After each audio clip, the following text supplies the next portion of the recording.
Hi guys, in this video we will find out the moment of inertia of an annular thin disk of inner radius capital R1 and outer radius capital R2. So this is your annular disk. It has an inner radius of capital R1 and outer radius of capital R2. The both x and y axes lies on the plane of the disk and the third axis Z is perpendicular to the plane of the disk. And first we are going to find the moment of inertia about the axis which passes through the center and perpendicular to the plane of the disk, which is Z here. So here also this thin disk, annular thin disk, is made up of a large number of concentric rings which I have drawn in blue color here, and it is of radius smaller, and these radiuses can vary from capital R1 to capital R2.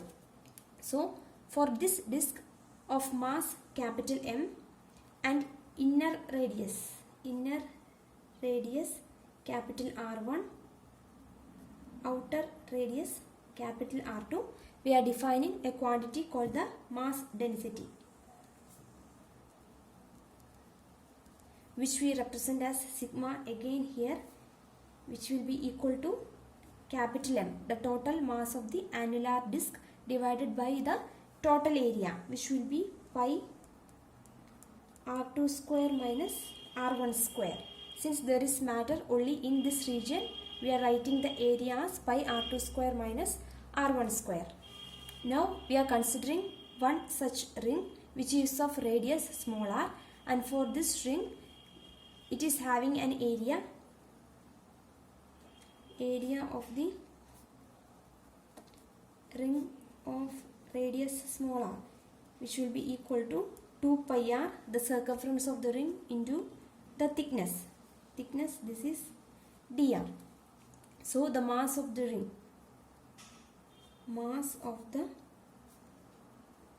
will be equal to the area of the ring 2 pi r dr into the mass per unit area. For unit area the mass is sigma.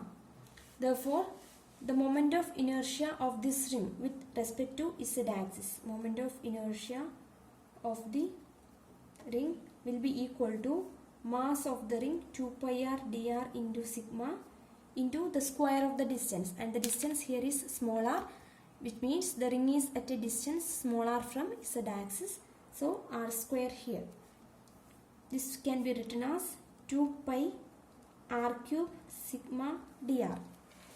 Now for the entire disk we have to integrate upon small r. Therefore the moment of inertia of the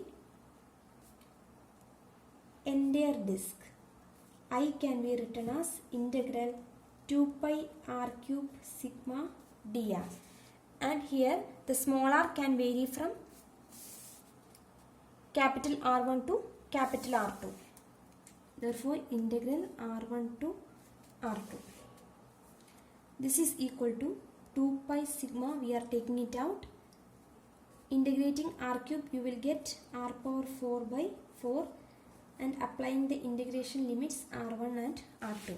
This you can write this as pi sigma by 2 r2 power 4 minus r1 power 4.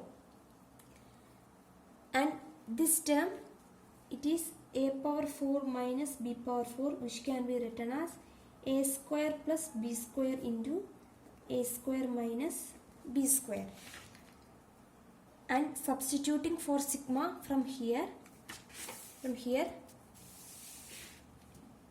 you can write this as pi by 2 into sigma is m by pi into r2 square minus r1 square, and the r2 power 4 minus r1 power 4 can be written as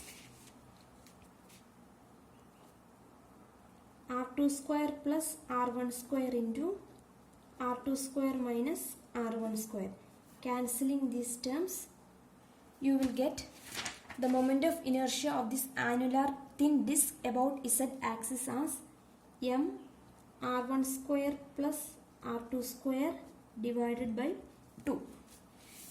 Now in order to find the moment of inertia about the diameter, in this case also we can apply the perpendicular axis theorem, which means Iz is equal to Ix plus Iy.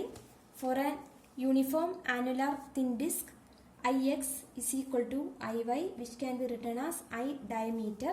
Therefore 2Id is equal to Iz by perpendicular axis theorem, and I diameter, that is the moment of inertia about the diameter for this disk, is Iz by 2, and Iz we got it as m into r1 square plus r2 square divided by 2, and we multiply this 2 here, which will give you m r1 square plus r2 square by 4.